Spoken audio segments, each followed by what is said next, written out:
आसिम मुनीर के बारे में किसको नहीं मालूम है। और अमेरिका के पूर्व राष्ट्रीय सुरक्षा सलाहकार का एक बड़ा दावा, भारत पर टैरिफ लगाना कोई रणनीति नहीं है। नोबेल पुरस्कार पाने की कोशिश में ट्रंप नोबेल के लिए डेस्परेट हो गए हैं, इसलिए ऐसा कर रहे हैं। मुनीर से दोस्ती, भारत से नाराजगी ट्रंप की चाल है। और क्योंकि मुनीर ने, आप जानते हैं, न सिर्फ प्रस्तावित कर दिया नोबेल के लिए नाम, और पूरा इस समय जो है ट्रंप का दिल जीतने के लिए, अगर उनको ट्रंप ये कहें कि आप एक काम कीजिए, आप आज कुछ दूसरे तरह के कपड़े पहनिए और नृत्य कर दीजिए, आज मेरा नृत्य देखने का मन है, तो मुझे लगता है वो नृत्य भी करने के लिए इस समय तैयार है। तो ये जो है, और भारत ने अपनी टर्म्स पर आगे बढ़ना तय किया है। भारत का हित जिसमें होगा वो भारत करेगा। और ये बात क्यों पसंद आएगी ट्रंप को? नॉमिनेशन तो दूर, उन्होंने ये कहा कि ये तो युद्ध में इनकी कोई भूमिका ही नहीं थी, तो फिर ये क्यों आके बीच में क्रेडिट लेने की कोशिश कर रहे हैं? और इसलिए, और देखिए, जो सच होता है वो कहीं नहीं छिपता, खुद अमेरिकी इस बात को उजागर कर रहे हैं। और अमेरिका के ही एक बड़े अधिकारी ने पेंटागन के कल ये बात कही थी ना, मैंने आपको बताया था कि असीम मुनीर पैंट शर्ट वाला, सूट बूट वाला ओसामा बिन लादेन है। तो वो बच्चे से अमेरिका के अंदर लोगों को ये समझ में आने लगा है ये चल क्या रहा है, और क्या इस बात को Trump beyond a point afford करेंगे। उन्होंने कोई समय, कोई लिमिट अपने लिए तय की है कि इसके बाद मैं फिर नहीं आजमाऊंगा जो आजमा रहा हूं दुनिया से। देखिए दिनेश, आप ये कह रहे हैं कि एक्स एनएसए ने ये बोला है। व्हाइट हाउस के जो स्पोक लेडी हैं, उन्होंने आकर के खुद बोला है कि डोनाल्ड ट्रंप को नोबेल पुरस्कार मिलना चाहिए, ये कभी नहीं हुआ। तो वहीं से जो आपने कहा ना कि उनको नृत्य भी कहेंगे, आप कुछ भी कहें, उनको डांस करना कहें, केवल आप नोबेल पुरस्कार का ऐसे दिखाइए ये मिलने वाला है, वो कुछ भी करेंगे। तो प्रॉब्लम ये है कि आपने को वो कहते हैं कि इसके पहले कैसे मिल गया ओबामा को क्यों मिला, मेरे को क्यों नहीं मिलता। अच्छा। लड़ाई वहाँ है, ओबामा से शुरू हुई है, वहाँ से लगी है दिल पे। अच्छा। इसका सपना जो है वो सपना लेके चल रहे हैं, और जिस तरह से चल रहे हैं बहुत दूर है, बहुत टेढ़ी खीर है। चलिए वो तो, चलिए दूसरी पार्टी, एक एडवर्सरी माना जा सकता है। एलॉन मस्क ने तो आपको ट्रंप बनाया इस बार, उसके साथ कम से कम आप ठीक से, इनका कुछ समझ में नहीं आ रहा है कि किसके साथ समझ में वाकई नहीं आ रहा है। शौक है ये जो एनएसए है, एक्स एनएसए, इसकी शक्ल अभी दिखाई जा रही है टीवी स्क्रीन पे, ये इनके ही अपॉइंट किए वाले थे। जाने से पहले इन्होंने इसको निकाल लिया था। तो ये ऐसा नहीं कि कोई ऐसे अलग खेमे के लोग बात कर रहे हैं। तो ये अलग खेमे वाली कोई बात नहीं है। और बड़ा रिपब्लिकन ही थे ये वही लोग हैं जो रिपब्लिकन के भीतर बहुत बड़ा ऐसा धड़ा है जो कह रहा है ट्रंप से बचाओ, कोई बचाओ। और पाकिस्तानियों का प्रोपेगेंडा फिर बेनकाब हुआ है। डीप फेक वीडियो को शेयर कर रहे हैं पाकिस्तान के मंत्री। जनरल द्विवेदी के बयान का डीप फेक वीडियो इन्होंने चला दिया।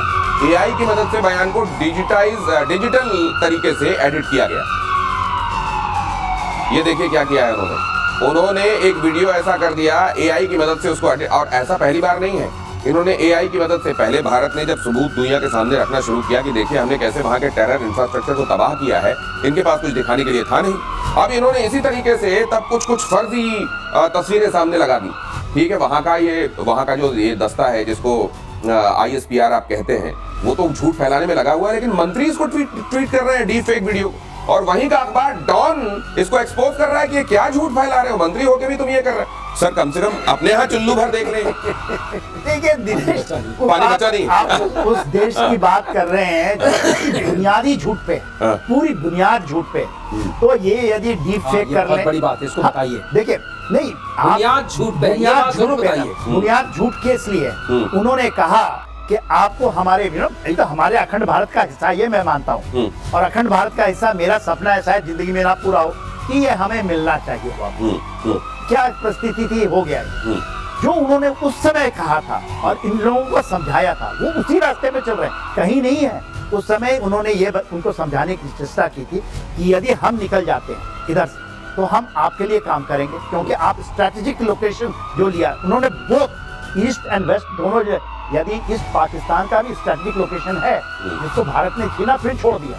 71 की लड़ाई के बाद जो हमारा सबसे बड़ा स्ट्रैटेजिक मिस्टेक हुआ कि हमने बांग्लादेश को बनने दिया, वो खड़ा हो चुका है, 5 साल बाद ही खड़ा हो गया, और आज 50 साल के बाद। उसी तरह जो आप कह रहे हैं ना डीप फेक, इनका पूरा का पूरा यूएन के अंदर डीप फेक है, पूरा का पूरा इनकी अर्थव्यवस्था डीप फेक है, इनके जितने हथियार डीप है, जिनके न्यूक्लियर की बात करते हैं, अमेरिका को डीप स्टेट चला रहा है, ये डीप फेक वाले वीडियो डाल रहे हैं, और ये खुद के अंदर इनका पूरा का पूरा हिसाब किताब, पूरा इनका जो मेंटल है वो पूरा डीप फेक है। ये दुनिया के सामने प्रमाणित भी हो रहा है। देखिए जो इन्होंने बात कही थी, इसमें मैं जरूर एक्सप्लेन करिए। पाकिस्तान की बुनियाद झूठ बनी, पाकिस्तान की बुनियाद बनी थी कि हिंदू मुस्लिम साथ नहीं रह सके और पाकिस्तान में मुस्लिम्स को अलग रहना पड़ेगा क्योंकि यहाँ रह नहीं सकते। जितने मुस्लिम पाकिस्तान में उतने ही अब हिंदुस्तान में वो पुष्पित पल्लवित हुए सारे के सारे। और वहाँ क्या हुआ, वो खुद ही कह रहे हैं ये डंप ट्रक है, बजरी से भरा है, पूरा पाकिस्तान इन्होंने बजरी से भर दिया। ये झूठ के बुनियाद पर बनी हुई देश है और झूठी की और झूठ के बुनियाद पर ही ये चल रही है।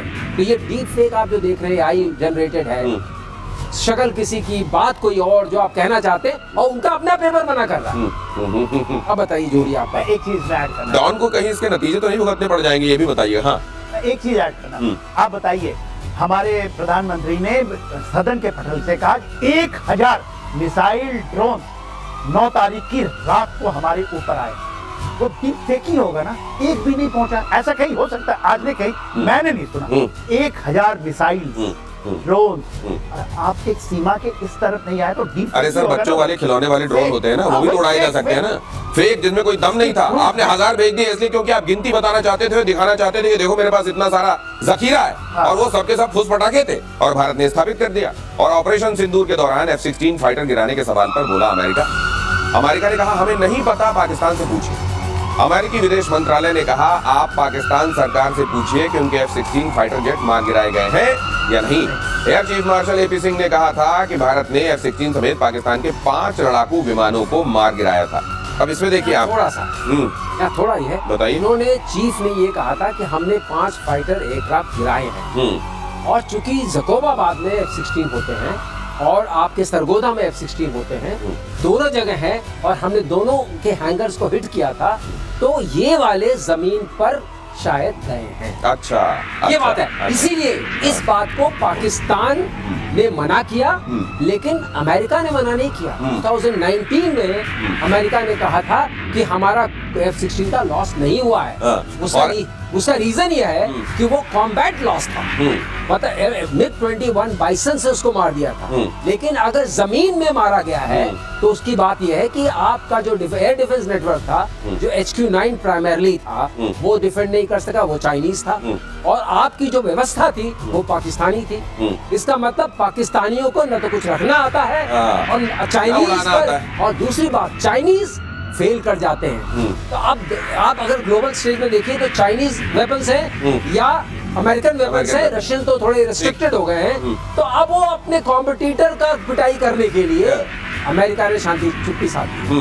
ये भी कॉमर्शियल है। ये जो F सीरीज के साथ इन दिनों F सीरीज के साथ ठीक चल नहीं रहा है। कल हम बता रहे थे। अब यहाँ देखिए ना, उगलते बन नहीं सकता F से क्या वर्ड बनता है, वो तो है सर, लेकिन ना उगलते बन रहा है इनसे ना निकलते बन रहा है। अभी कह रहे पाकिस्तान से पूछो, पाकिस्तान से पूछो। अरे अगर आप इतने श्योर हैं और F कहीं भी खड़ा रहता है आपका फाइटर, उसको लेके आपका हमेशा उससे कहते हैं ना कि वो आपका संबंध कभी भले ही बेच दे, उसके साथ आप अटैच रहते हैं। बता दें आपको, उनके पास एक टेक्निकल सुपरवाइजरी टीम होती है, वो जो हमेशा रहती है, बेस्ड रहती है। और उसका रीजन ये है कि अमेरिका जब भी सामान बेचता है इस तरह का, तो कहता है कि हम आपका एंड यूज डिसाइड करेंगे।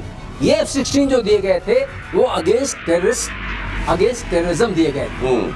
ये हमारे खिलाफ उन्होंने लिखा हुआ है, you will not use it against India. तकरीर वो है और वो इनके उसमें है, लेकिन क्योंकि हमने ये विरोध जाहिर किया था, F-16 हमें भी बेचने वाले थे F-21 के फॉर्म में, तो उन्होंने कहा था नहीं, वो भारत के खिलाफ नहीं इस्तेमाल कर सकते। इसलिए जब भी ये इस्तेमाल होंगे आप देखेंगे इस तरह गोलमोल बातें होती रहेंगी। ये इसलिए गोलमोल किया जाएगा कि कैसे ये स्वीकारा जाए कि जिसकी सुपरमेसी अपनी टेक्नोलॉजी इतनी सुपर बता देते हैं कि फिर किसी आदमी का कहीं नाम ही नहीं आता कि उड़ाने वाला कौन है, चलाने वाला क्यों। टेक्नोलॉजी हमारी सुपीरियर, इसलिए हमारा हथियार ले लो। अब कैसे कह दें कि वही सुपीरियर